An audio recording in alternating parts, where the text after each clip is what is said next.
Hey, Scott. Hey, Claudia. Hello. I finally got on. I couldn't see the Tyra thing. So, We had some management issues on the waiting room. oh, well, I saw you a minute ago and then you disappeared. So I thought, Oh. No, I had to disappear you. We were still trading trade secrets, Claudia. Yeah. ooh, oh, okay. Hey, Scott and Kathy. Hello, we said all of them. Says everybody. I'm going to turn off my video and my audio because I have a Okay. cheap system and it will garble. Oh, Okay. really? Yeah. I'm gonna have to start changing my shirts because Scott's got the same shirt on. They had this. I think Claudia cut herself off. We didn't have this thing. It's either a commentary on my shirts or on how many meetings we have. Yeah, That's right. That's right. Scott, as president, I'm surprised you don't have a curated bookshelf behind you. Have you read about where you can buy books by the foot and they'll put them behind your Zoom camera? Oh, That's funny. I enjoy looking at the ones that are color coordinated. You know, there's 6 Yeah. or 8 and they're kind of blue and they fade into green. And Yeah. what Yeah. kind of bookcase is that? that's right. An unused one. Yes, and a not very often used one. Called staging our space. I'll show you the bookshelves here. I have it aimed the other way. Okay. Let's see. Oh, Oh, there you are. nice, nice. I'll get further out here so you can see that. Oh, there you one, go. There you go. That one and that one. We're It's, surrounded. yeah, this is my little fort. how do you organize them? By subject? Yeah, mostly. When my son left, I told him his room was going away and it turned into my study. Ah, And I had fun. I don't know how much you could tell when you saw the small tour, but there's redwood paneling all the way around. That was my wife's father was head of the redwood division for Simpson Timber and gave Oh, me some beautiful curly grain redwood Oh paneling. my And, goodness. Gosh. you know, wow. I built the bookshelves and all of this, put in spelted Georgian oak for the floors, and I just had Wow. a lot of fun. Fake. Oh my goodness. That's wonderful. Yeah, it's a comfortable place. I come up here and do a lot of work. Hi, Eileen, welcome. So your I'm son, having some audio difficulties. Just a second. we can hear you fine. We can hear you. What happened to Claudia? Do you think she? She's here. She just Yeah. took off. Oh, She has to turn off her video and audio because she has poor bandwidth. Oh, okay. So we got, okay. I was waiting till about 5 after to start. That's in a couple of minutes. See if there's anybody else coming on. A little more light in. Wow. Look at those faces. I'm trying to drown them out with lights so you Oh, don't have to. God, you guys are great. Oh. Well, I was just mentioning that Sherry and I just came from a social justice meeting, and we have our plate partners. There's 19, and they will be going to the church and virtually, and we'll have an opportunity to vote on 8. Oh, Your favorite 8 of the 19, and those organizations will be our plate partners for the following year, next year. We still have June, July, and August to fill out. Oh, yeah. And so they've already been chosen. We're making our calls and stuff, getting them all set up. So that's gonna be kind of fun. And I think Jim has done an excellent job of trying to be as fair as they possibly can. He chopped this data up about 50 different ways. And he's got it all chopped up. And he tries really hard. He deciphered, okay, what the name of that organization, what does that relate to in terms of some of these categories? So he wanted our affirmation on those things. So we gave it to him. Mm. So shall we start? Excuse me. I think so. I don't know about anyone else, but I had to work a little to find the link to get on here tonight. I think if you, I'm used to going just to the UU website Yes. and they'd have it, and I didn't see it. So I had to look up Sharon's email and follow the directions. And then it wasn't bad, but I'm just wondering if maybe this is it, or if people are having challenges getting in. Yeah, Claudia mentioned that she had difficulties last night and was ultimately not successful. So Oh, that was, or not last night, it was Sunday Sunday night night, with yeah. Ty Benoit. So I'm not sure. I thought I had it figured out, and I guess I don't. So it's my Well, apologies. I'm the one I that, used your directions tonight and it was fine, but I do think it would be good if we could have it up front Yeah. in the future on the UU website, because I think people are kind of spoiled and used to going there and you get right in. So Yeah. anyway, gotcha. Yeah. I So agree. what has been working flawlessly for me is to go to the Weekly Gazette and get the address Right. off. right. And it worked. It's just, you click right in for all these things. And your Good. calendar is the other one that has all of this stuff on it. Right. Yeah. Yeah, I didn't have any trouble using the website, UU website, and go to the name of what's tonight's presentation. And then it takes me to another page and I just click on either the virtual or the name of the presentation again. And I came right in. But that's why I sent out the message today with the link, because I just wanted to cover, I know Claudia wasn't able to get me before, and I just figured, well, what is it keep sending out the link? But Yeah. but I think Scott, that's an excellent idea. He comes up with all these nice, easy ways to do this. I like it just getting a daily link. Yeah, there you go. Click. I'm with you, Kathy. Yeah. Yeah, Bing, Kathy, you're on a 7. Yep. Okay, Oh. so we're gonna turn it over to Betsy. Okay, thank you. So I know all of you, and I think most of you, if all of you know me, I'm Betsy Johnson, and I'm with the Climate Action Team at Booth. And welcome to Where's the Beef Part 2.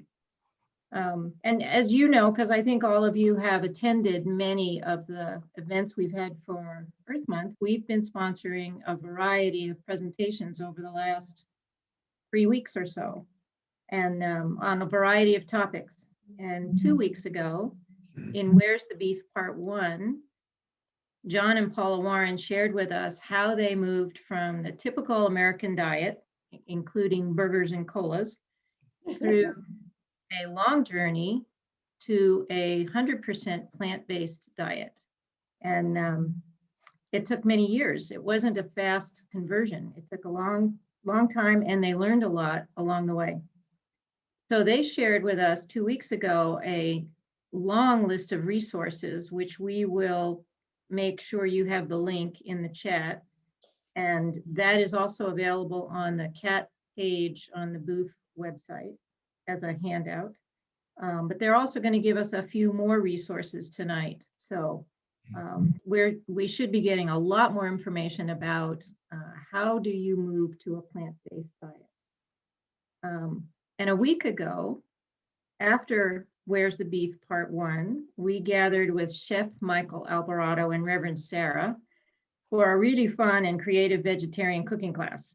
And they demonstrated how to cook a wonderful meal that was vegan. And I could tell it was delicious because the people who were cooking along all had these great big smiles on their faces as they were eating the pozole rojo at the end of that. So tonight, John and Paul are back to give us some additional tips and tricks on how we can move more towards a plant-based diet, and they are available to answer any questions you might have. So for those of us that want to dip our big toe into the plant-based diet world, we'll start slow, but we'll have some great teachers along the way. So if you have questions, please raise your hand or wave, and we'll make sure that you have an opportunity to ask your question. And we will certainly open it up at the end for any additional questions. So I will now turn it over to John and Paula for the rest of the evening. Thank you. Betsy, you are a fantastic introducer. You should be on the Oscars. All right. Yeah, so I can read the winners at the end. Yeah, yeah. I'm just, Not that. what?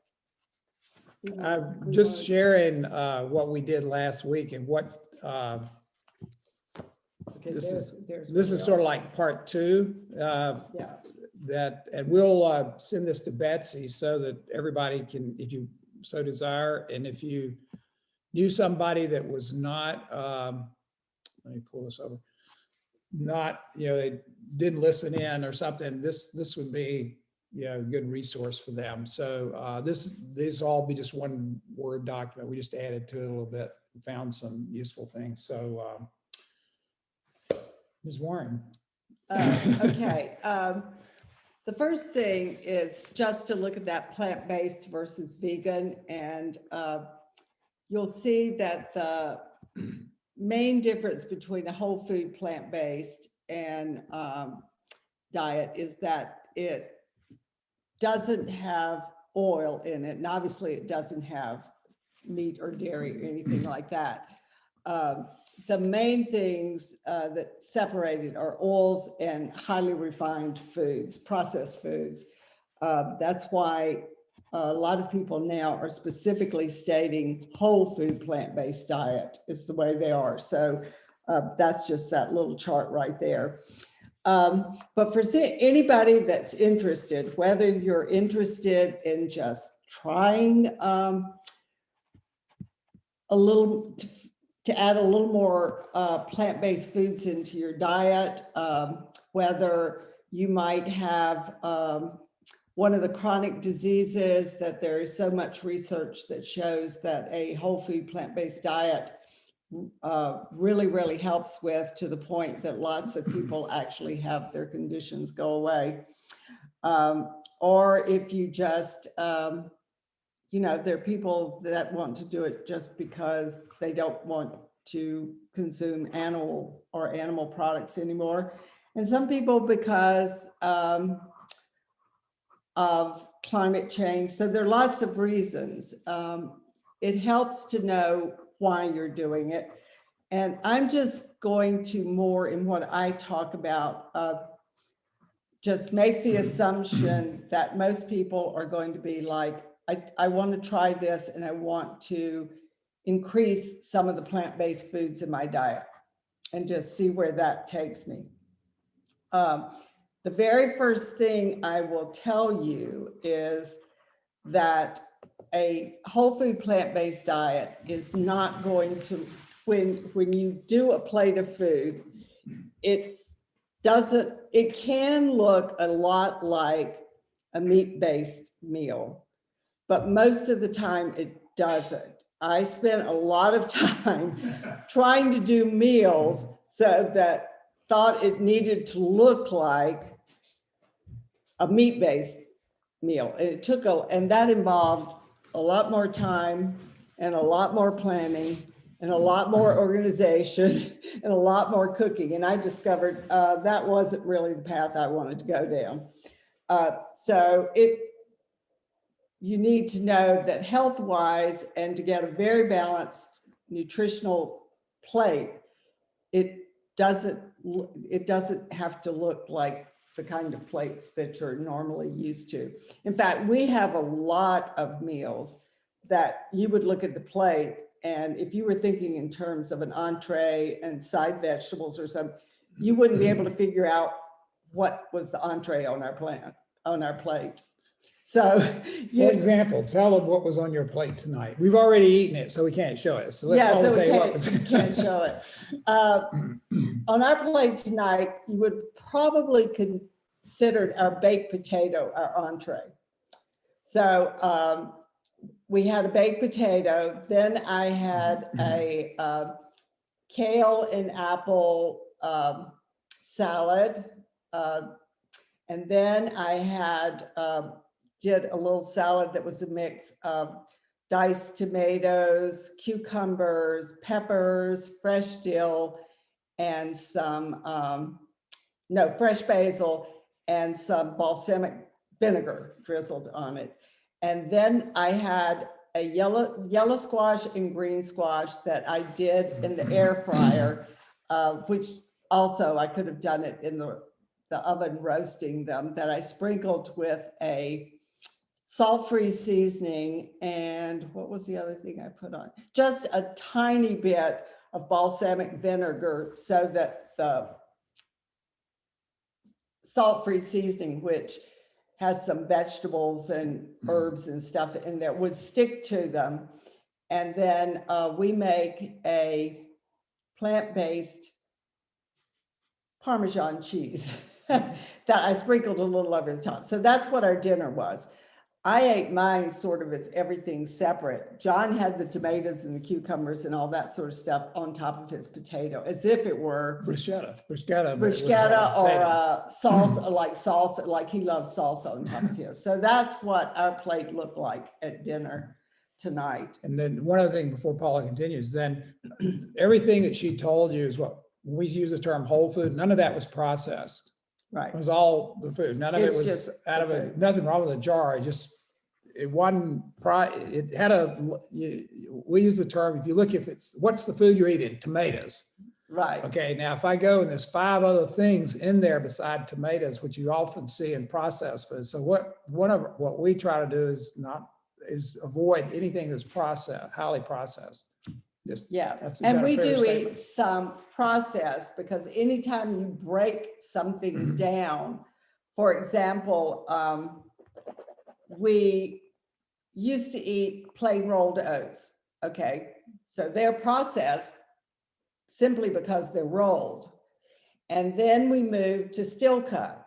Okay, that's a little bit less processed, and it's just where they're cut into larger chunks. Now we've discovered that one of our favorite things is oat groats, which is the whole oat grain. And very often that will be our oatmeal, as opposed to where we started out with rolled oats. But technically, rolled oats, still cut oats are processed, but they're still a whole food. And a difference would be like we were in Montana with for granddaughter Jim Mead. And so there was packages of oats at the Marriott we were at, so what was it? Yeah. Spring Hill, whatever. And so there are these little packages. We look in there, it's not just oats, there's sugar and all this other stuff. And it has, after eating real oats versus the ones that are all ground up, there's not as much taste to it. So it's just, but that would not have happened to us 4 or 5 years ago. And now stuff like that just doesn't, the taste has been taken out of it. So you have to add salt and sugar back in to make up for that. And So, the other thing I would say about, and just using oats as an example, so we made our bowl of oatmeal with the little packets, and we're like, this is not the amount of oats we normally eat in the morning. The whole oat groat will fill you up much more and last longer through the morning than the rolled oats will, even more than the steel cut oats will. So that's one thing that that just by changing the form of what you're eating, this particularly applies to grains.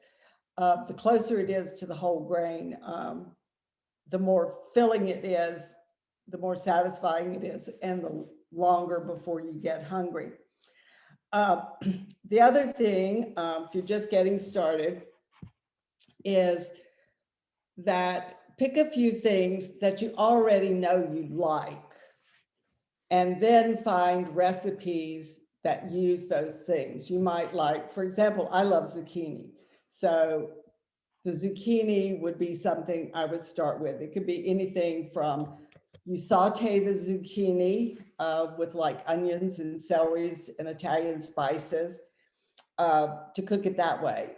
There's also lots of people, and we have done it before, where you spiralize the zucchini, eat it raw, and it's raw on your plate with a warm pasta sauce on top. Everything, like that. And I've done raw shredded zucchini for salads and that sort of thing. So that would be a really quick, simple way to just start adding more of those. I would suggest that as you get used to that you expand into the vegetables. Maybe one day you decide, and you're at the grocery store, you decide you happen to see a recipe for something that was a vegetable you haven't had in a long time, or you're not really familiar with it. Just try them every now and then. Some of them will be winners, and some of them will be, oh, I'm not going to do that again for a while. So I would say just be very forgiving of doing things. For us, I used to get very upset if I made something and we really didn't like it. But we need a lot of compost for our little yard. So I say, I'm not eating it, but it's going to become dirt for some things I want to grow. So Paula, where do you find oat groats? You can find them, I'm assuming you can find them at most grocery stores. I know you can find them at the Co-op and Whole Foods and Roots, Fred Meyer. Okay. So they're easy to find. Most of us just aren't used to looking for them. Yeah, okay. It is the thing. Can I say one of those? Yeah. I just thought about, because from the groups that we've got to know around the country and people that are really sort of the gurus, if you will, one of the things is you'll hear, well, food doesn't taste good, and people want to know what people eat. So we didn't just have oatmeal. It might have raisins in it, some crushed walnuts, not fried walnuts, not roasted walnuts, Raw walnuts. We will always have a cup of, take frozen. Half a cup each. Yeah, a cup of blueberries from Costco. Thaw them out. Each of us have a half cup of blueberries in there. We What else? usually You divide it. apple or banana? Sometimes I Right. want apple in mine, so we'll divide an apple. So we'll have the blueberries and the apple, and then we might share a banana. Mhm. And instead of sweetening with sugar, I make date paste or a combination of date and prune It paste. really does taste good, even though it's Yeah. fruits in there. Because obviously dates are really, really sweet. Well, so are prunes.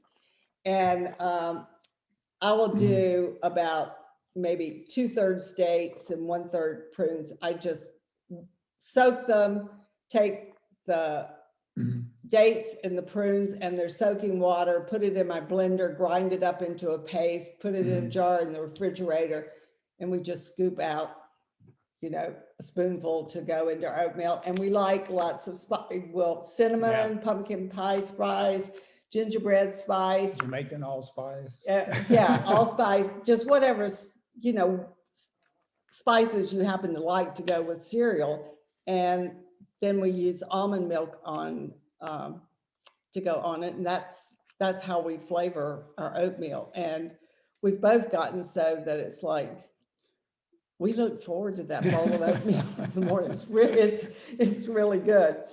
One thing that I discovered along the way, and so I'm going to throw this out there too. There are some wonderful vegan cookbooks out there, and really creative people who are creating recipes.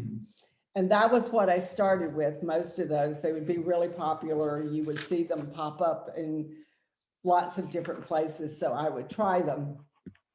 They were not, and of course we didn't start out where we are now, which is salt, oil, and sugar-free most of the time. Not Sorry. 100% all the time, but most of the time. A lot of those recipes in those cookbooks are a little more time consuming than some other recipes. So, and I think I mentioned this before, I discovered I'm a person that wants my meal put together pretty simply and pretty quickly. So, and there are cookbooks out there that are also simple and really straightforward. You can put them together quickly. So I would suggest you look at any of them and see what appeals to you, but think about what kind of cook you are. Do you really like to get in the kitchen and spend, you know, a couple of hours getting things together? Then I say go for it, because you can, there are lots of really good things you can make. And on holidays, we tend to do things that are a little more time consuming and complicated. So I think anybody who listened to how our path was, is that would be able to discern that food habits are very, very strong. And it's not just physically strong, they are emotionally strong too, because we have things associated with holidays. We have things, you know, just foods, comfort foods that we think of and we've used our whole lives. And those habits are really, really strong, and they're difficult to change. So my thing is just recognize that sometimes if you want to go fully whole food plant-based, you're going to fall off the wagon every now and then, unless you're very, very, you're way stronger than I was. Remember, we grew up in the South. Yeah, Think and soul food, okay? yeah, and quite frankly, sometimes we're just like, you know, we would like to have a treat, and we are going to decide what we'll go off with and how far we'll allow ourselves to go off. But it'll be a one-off, and it won't happen again for months. It's a conscious choice. It's not an urge for that particular food that's driving. Yeah, but one little starve, it would never, ever have any animal products. It would never have That's the animal difference. products. That's the difference not- for us. And that took a long time to get there. I could not envision eating any dead animals. That's just, but it was not Yeah. always like that. Yeah, and that actually didn't have anything kind of to do with it, except just kind of, it was kind of in the back of our minds when we started on this path. But that's where it has progressed to for us. So we just wouldn't eat anything with animal products in it. Okay, let me see what else I've got in here. Oh, this is really good, because do any of you know Gretchen Rubin? She did the Happiness Project, but she also did a book. She did a study, and she kind of broke people according to how they work with habits in 4 categories. And there are the 2 that we mentioned right here, to me, are the 2 that John, moderator versus abstainer. And this has been a little bumpy in our house, because one of us is a moderator and one of us is an abstainer. And basically what that means is that, let's use the example of, and I will use it from John's past, a bag of Oreos. And just suppose John and I decided we were going to have a bag of Oreos and we were going to eat 1 cookie apiece. I'm a moderator. I can take 1 cookie, lay it out, close up the bag, put it back in the pantry, and I'm fine. I won't go back and get a second one. He will think about those Oreos. He needs to be an abstainer if he doesn't want to do it, not even take that first one. Sometimes this can be really hard because the moderator would really like to enjoy it. She's got to wait until the abstainer leaves the house. So it helps to know what your habit type things are. Yeah, I'm looking for this 10, 12, 13, 14 step program. Yeah, so it was really interesting when we read that book, we discovered, okay, we have different personalities and how we can relate to this. The next thing, there are some resources for getting started. And you will see that right down here. Yeah, I'm just making it stand out. PCRM has a vegan, I think it's a 21-day vegan starter set. John McDougall's is, it's not a short broken down thing, but he was the one we got started with. Forks Over Knives has one. So there are programs like that that can give you some guidance if you want some guidance. But so I would certainly say you could look at those. Can I say something? Yes. Yeah, I want to reinforce something that Paula said, and we didn't realize it, I think, until later, that the trying to replicate, if you want to eat more plants, one of the things that you don't get if you don't eat plants is fiber. And just as an aside, that a lot of people feel like that the bigger problem in a lot of our stuff is not meat or plants, is we just don't get enough fiber, because it is not in cheese, it's not in It's not anything in from any an animal. animal product. And so a lot of the, we always joke, somebody said, where do you get your protein? I said, where do you get your fiber? Yeah. And it's not out of an OptiFiber bottle from Costco. That's not the fiber that That's- helps your gut. Yeah, that's not the one Yeah, that so really helps your, So But- that, so just what, Yeah. so the thing related, I was just gonna say is that in getting started, I think there's a lot of stuff on the web. So if somebody just wants to have more vegetables or ways to think, like we have a meatloaf we make that is with beans, and our non-vegan kids love it. kids. But it's a Who- meatloaf. It doesn't have any, it's fully that. And so that would be something that's good. So if you're used to having meatloaf, you try it, or you try a burger. There's gobs of great burgers. Oh, yeah, there are available lots of really that, good. stuff like that. And then we take fries and put them, we're fortunate enough that we have a Breville air fryer that we bought and use a lot. It's like a toaster oven, but it has an air fryer. So when we make our French fries, we just cut up the fries and put them in there, and they And do it there then with the no air oil. fried, they come Yeah. out nice and Right, crispy and so- soft on the inside, that kind of Right. thing. So anyway, okay, so back to, And these next, let's see, what I would suggest is that you find 3 to 5 things for each meal, breakfast, lunch, and dinner, that you like, that are plant-based, from recipes, things you're already eating, whatever, that are quick and easy to go to, so that if you come home from work, or you come home from, being out on a hike or something, you're hungry, you're ready for dinner, you're ready for lunch or whatever, you've got some tried and true, you don't even have to think about, that you can throw a meal together really quickly. And that helps a lot if you just have a little core of, I would say, start with 2 or 3 for each meal. And you always have food available that would make at least those 2 or 3.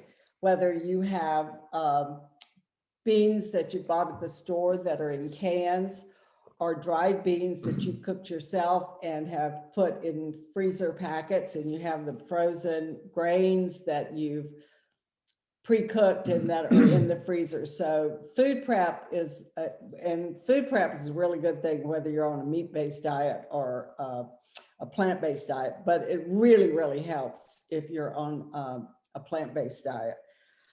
oh, I just thought of something. I was listening to somebody the other day, and if you were in our house, one of the things you would notice is how easy it is to clean up. Just watch what happens anytime you have oil or grease or fat. And we don't realize this until we were looking for a house many years ago. and realized how much oil residue is around kitchens and stoves and the vents The over the vent stove. over the stove. It And was like- so that's an advantage that I just thought. It of out of makes, my it head. makes food It's- cleanup it's really. much really easier to much- clean up. Much faster. Anyway, So you can do things like the vegetables that you bring home from the grocery store, you wash them, you let them dry out, and then you prep them for things that you would use them for. Maybe you chop onions, you chop peppers, you could shred carrots, or you could even buy the packages of already shredded carrot. I mean, there's so many things now that if you really want to just buy them already done, you can. Have in the freezer some grains, or you buy boxes of frozen grains. I mean, they have them at almost any grocery store. They have them at Trader Joe's, and do them in sort of portion sizes for what would be a normal meal for you. And that really, really helps. But the biggest thing is just to remember that if you have something that you really had set for yourself that you weren't going to eat that food anymore or whatever, recognize that you haven't thrown everything out, haven't thrown the baby out with the bathwater just because you ate something that you had told yourself you wanted to really give up. It's perfectly, you'll recover from it. You'll pick up and then you will go on. And I think it has to do with personality, once again, of how quickly you go about doing this. Can you think of anything else? which section are we on? Use herbs and spices generously, and the ones you really, really like in plant-based foods. Yeah, that's one of the things that Paula's really the cook. I've tried it, but she's. Oh, he's got certain recipes that, Yeah.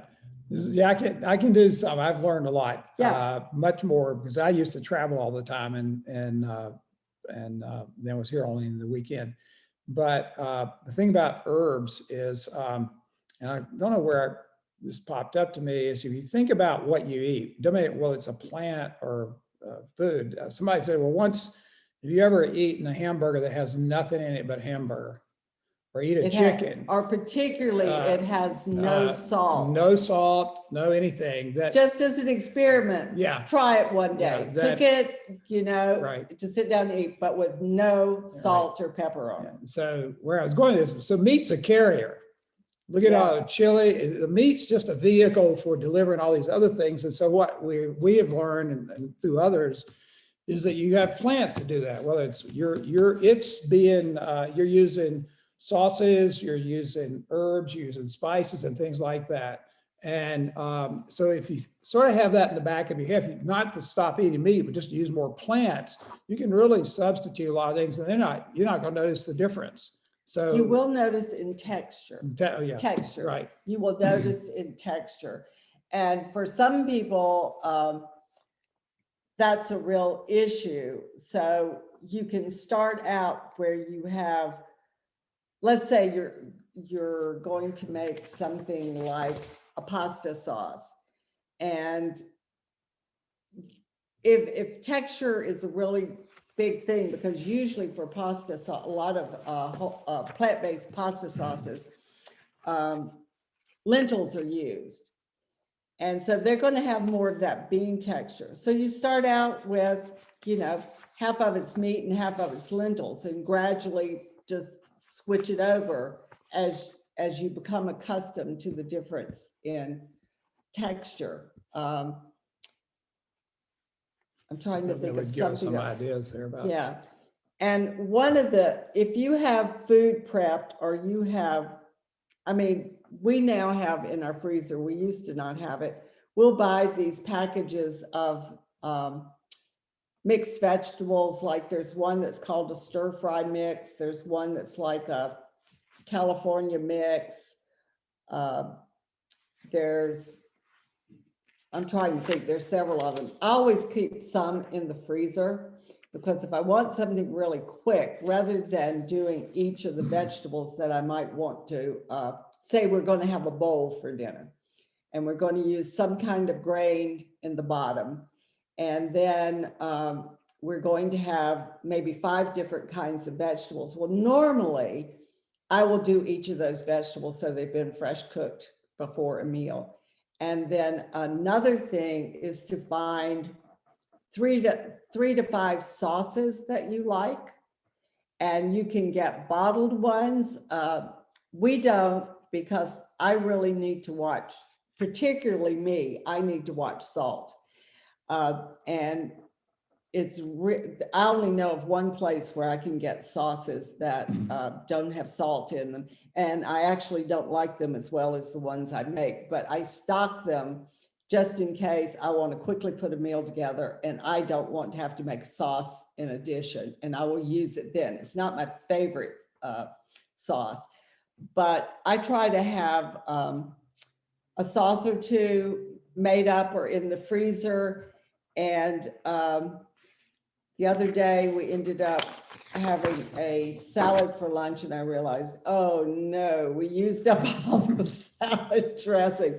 So we had to improvise for our salad, but we found a couple of salad dressings we really like to make it. And I just try to always have them in the refrigerator. If it looks like it's getting really close to the bottom, just make another batch of salad dressing. So anybody have any questions? Oh, So- eating out. Oh, go ahead. So- Question. Paula, if you use oil to a minimal degree, what do you put in your salad dressing? Oh, my salad dressing. Well, actually, let me get the recipe and I'll tell you what. Let's The see. books behind us are carefully curated, but they're all cookbooks. Yeah. And they're only really about 5 of those that are used on a really regular basis. I kept some of my ones that are the ones I was talking about, that they're these young plant-based people who are doing really, the food's delicious. And their cookbooks, and every now and then, but most of those will use oil and salt and stuff, and I will just adapt them. I've done it long enough now that I can adapt them and can pretty much guess what will make it come out good. Okay, the Esselstyns, anybody who's heard of Prevent and Reverse Heart Disease with Caldwell Esselstyn. This is a cookbook that was Hold done it to up and go they can- to go along with that, Prevent and Reverse Heart Disease. And this cookbook is written by Caldwell's daughter and wife. And these are all what they call compliant, and they're compliant with the program that he worked with heart patients on to reverse their heart disease. So any of these, they make their own hummus, so it has no tahini and no olive oil in it. We usually will do hummus with tahini in it, and I found one that I can buy if I don't want to make one that has tahini, but it has no olive oil. So here is enough to make a salad, a dressing for 2 people for a salad. 2 tablespoons of hummus, 2 tablespoons of fresh orange juice, 2 tablespoons of balsamic vinegar, 2 teaspoons of your favorite mustard, and the final ingredient is a teaspoon of minced fresh ginger.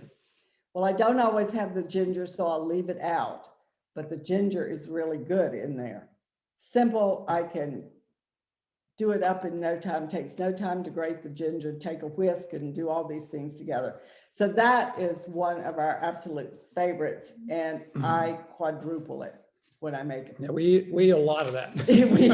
we eat a lot of that. So you find the things like that, and you just, based on how much it makes at a time, I will double or triple, sometimes quadruple things.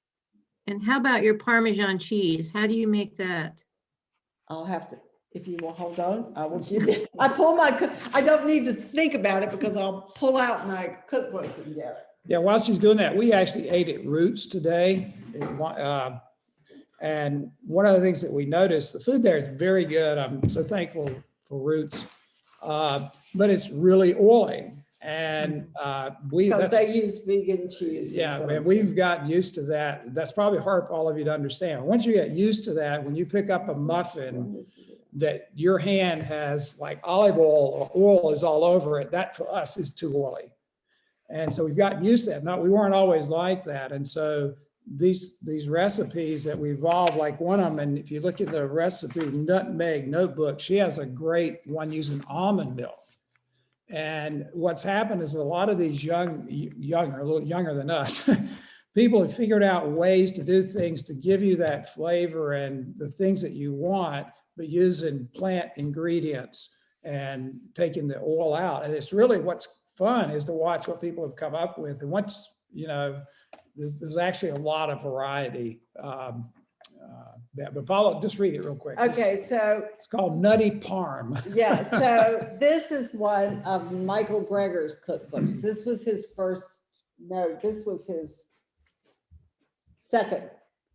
cookbook. And he starts it off with a section called Simple Preparations.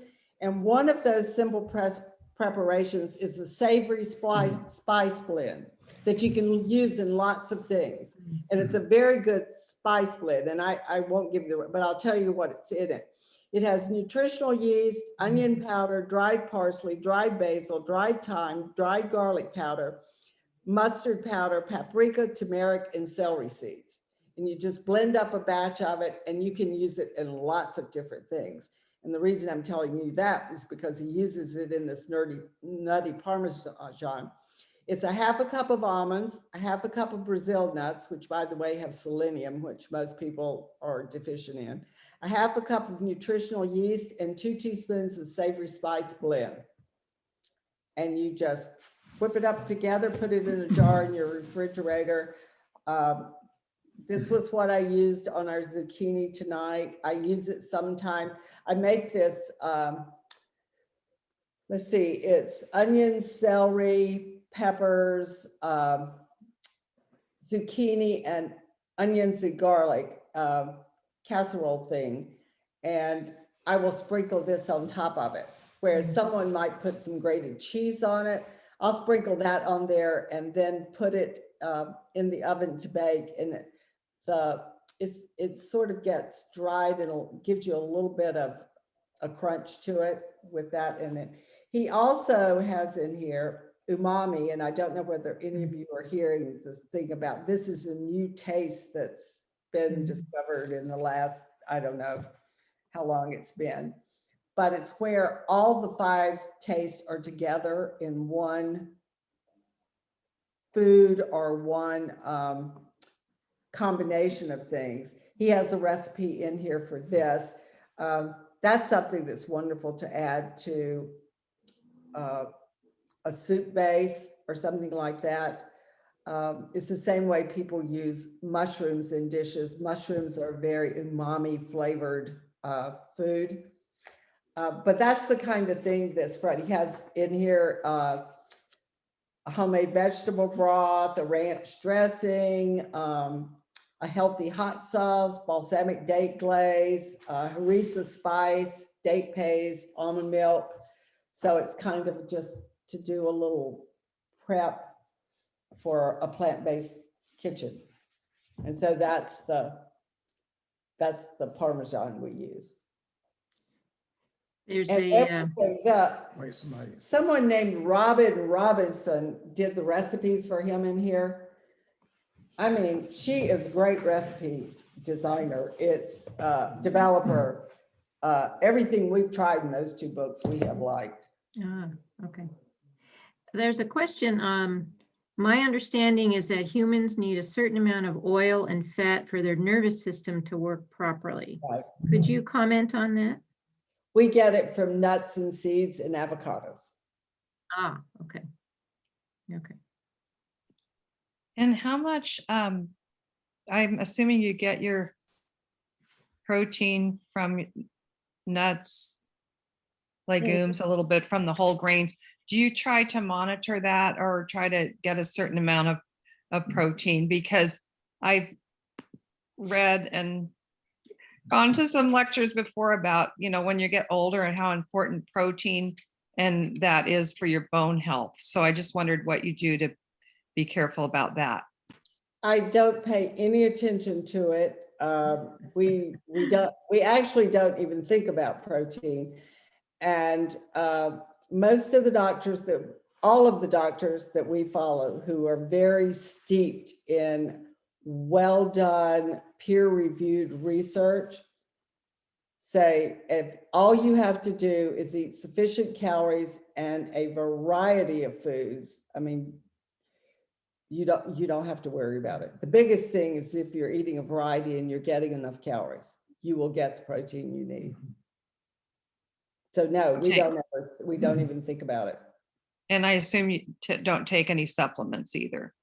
We take a D3 and a B12. Okay, you do take a B12 because that's from the meat. Okay. Actually, Well- even if you should make sure your B12 is being checked, because the numbers are a lot of people in Meat advanced eaters are still are short of B12. are low in B12. So just as a suggestion. Yeah. But the thing that I would think about that is, and we're not doctors, so we're not, that's why we had all these resources, I would worry as much about getting fiber.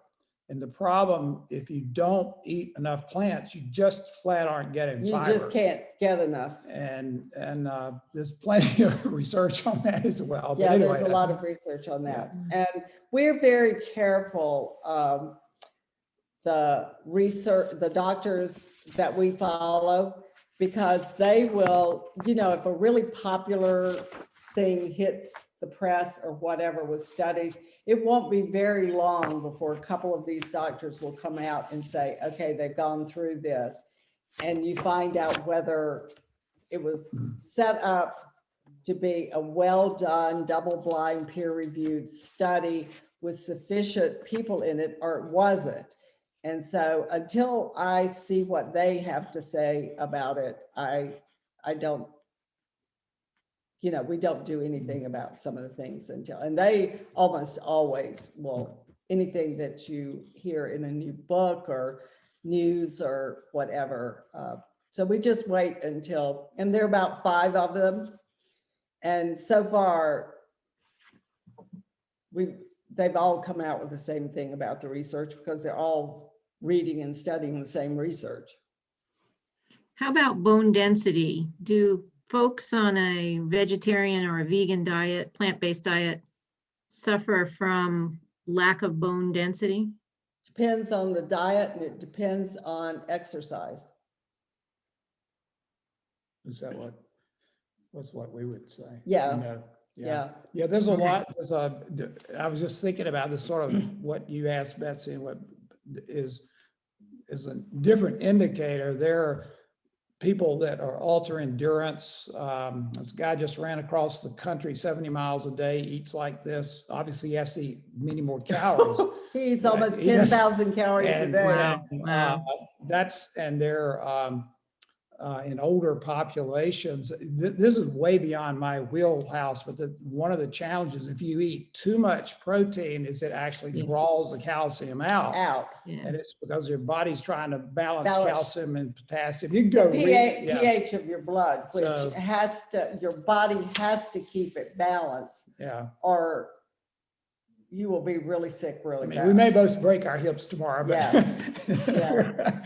But, we're not trying to.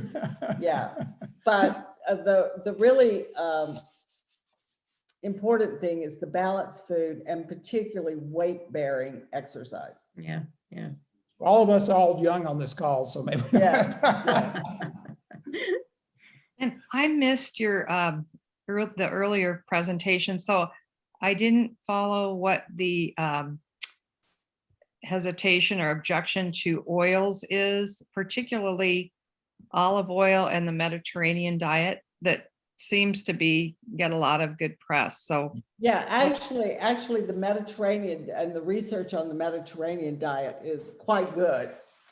And what they will say is what is happening is that most people are hearing the olive oil part And the wine part. and the wine part and adding it to their diets and things, which if you go back to the diet that was studied, it is predominantly a plant-based diet.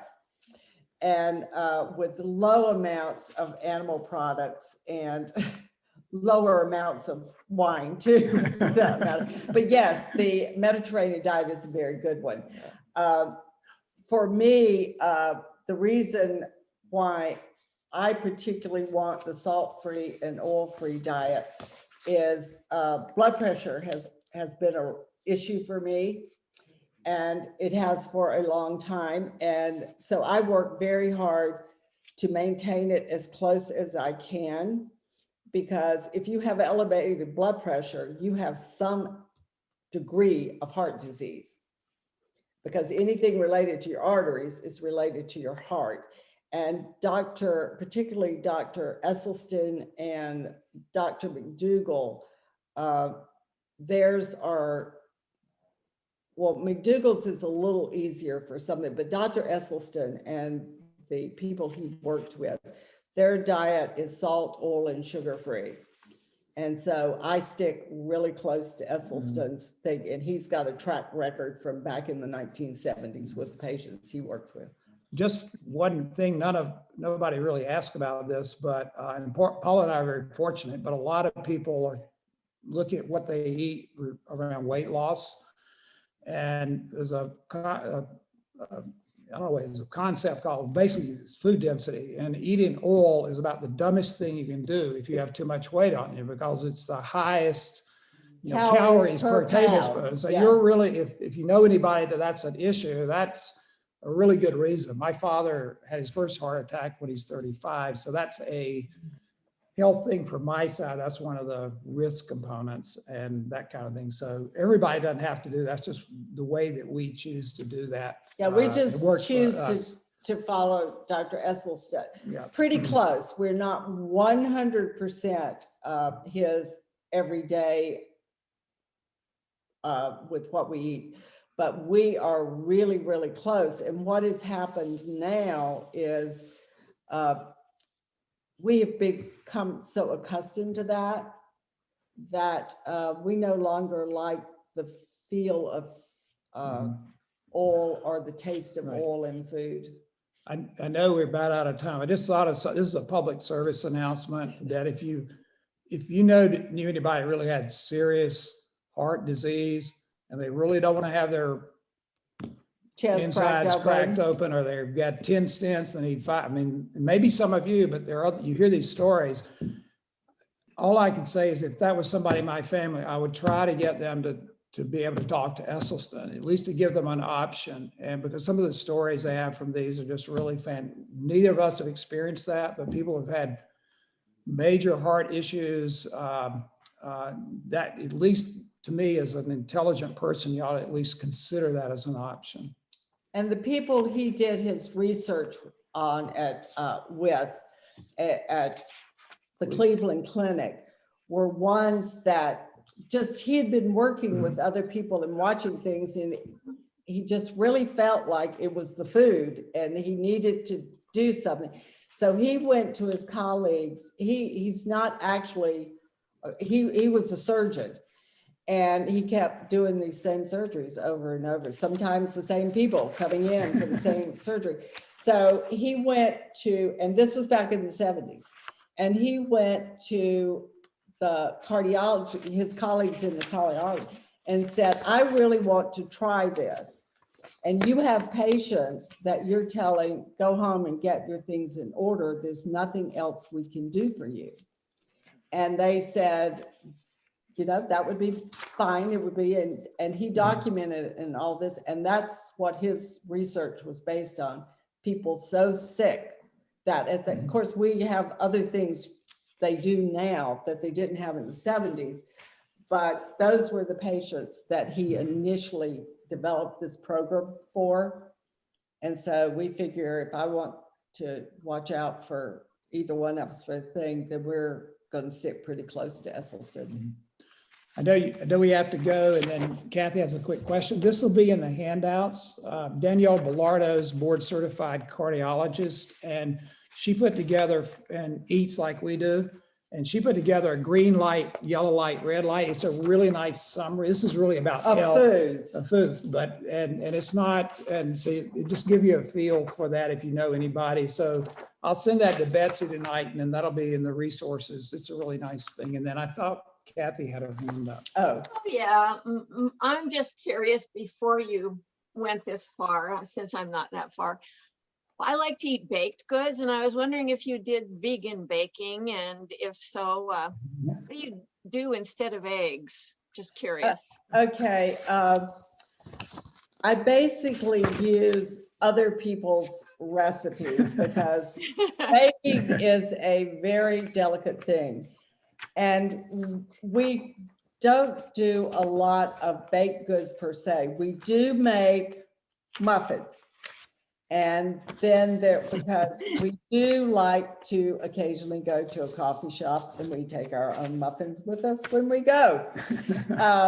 But one of the people, Kathy Fisher, she had a morning blueberry muffin, and then she adapted that to turn it into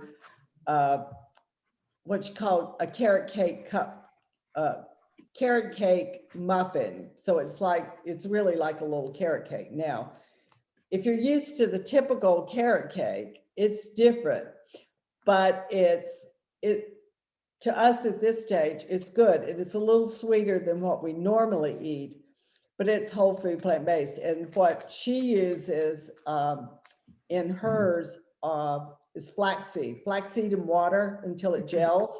Mhm. And so she mixes that. And then there are a couple of people that use aquafaba, which Mhm. is the, from canned garbanzo beans, Mhm. and it will whip up. So I've made once at Thanksgiving some pumpkin, a pumpkin cake, and I've also done them as muffins that use aquafaba, but that has a little more, it has some sugar in it and doesn't have any added oil. And I leave out the salt, but it's a little more, what I want to say, rich dessert for us. But most of the time I just modify the muffins one way. Like I made what for us was a morning glory muffin the last time, and I just took the regular breakfast muffin and I put shredded apple, shredded carrot, and shredded zucchini in it, as it added some raisins to it, and some coconut extract, and that was our morning glory muffin. Yeah, Kathy, one thing, look in the resources. There's a woman called the Speedy Vegan. And if you go to her website, she has a lot of really fancy baked dessert. I mean, this. Well, they're not all baked, but she but has they're she has some really Yeah, good yeah, desserts. They're good. Try it. Yeah, Yeah. and she has a YouTube channel too. She's funny too. And she does catering and all these kind of things. So she's very big on presentation and that sort of stuff. So if you want to cook for someone else, you go to Elspeth's Speedy Vegan, and not only do you get some good recipes, she shows you how she plates it and all that sort of stuff. We'll advance for us. Okay, good. Thanks for all those questions. Yeah, she's good. I think we're at the end. Well, John and Paula, thank you so much for all the resources. That's such a rich list of resources and all the tips and tricks, and sharing your email so that we can ask you further questions. Yeah, I think as we start, for those of us that are not vegetarian, as we start kind of experimenting with that, there'll be lots of questions in the future. Yeah. We look forward to it. We are setting ourselves up when we were back at church in person to Yes. bring our muffins. Bring in all something or form, whatever so on people Sunday can mornings to you give can people a chance to taste experiment with them. it. See whether you Good like idea. Great the idea. recipe. Yeah. Recipes. Thank you so much for everybody who came tonight, and thank you, John and Paula. And I will turn it over to Sharon. Well, this is still Earth Month. It's almost over. We thank you, Paula and John, for this presentation. We have another presentation this week. It's on Thursday, May the 6th, and it is carbon pricing solution. And it's presented by Citizens Climate Lobby. So that's also at 7 o'clock. And don't miss looking at the interactive Earth calendar that was put together by Scott and Kathy. It's at the link that I put into the chat there on the Booth website, and lots of things to look at, even though it's not an in-person virtual Zoom meeting. There's lots of other things to take interest in and take action. Actually, there's a opportunity to write to your legislators and so forth. So anyway, Earth Month 2021 is slipping away, but we still have a few things that are very interesting to pay attention to. And we appreciate your attendance tonight and your interest in plant-based diets. And thanks to our presenters. Yeah, well, we're going to find a time this week because we missed we really wanted to hear the presentation Sunday night. And we were out to dinner for our granddaughter's 16th birthday dinner. Oh, that's a perfect occasion. Perfect occasion. Only one of those. Yeah, she only Yeah, has one of okay. those. Well, thank you all. Have a Thanks, pleasant Chris. evening and Thank you. great rest of your week. Thank you. Bye. Bye.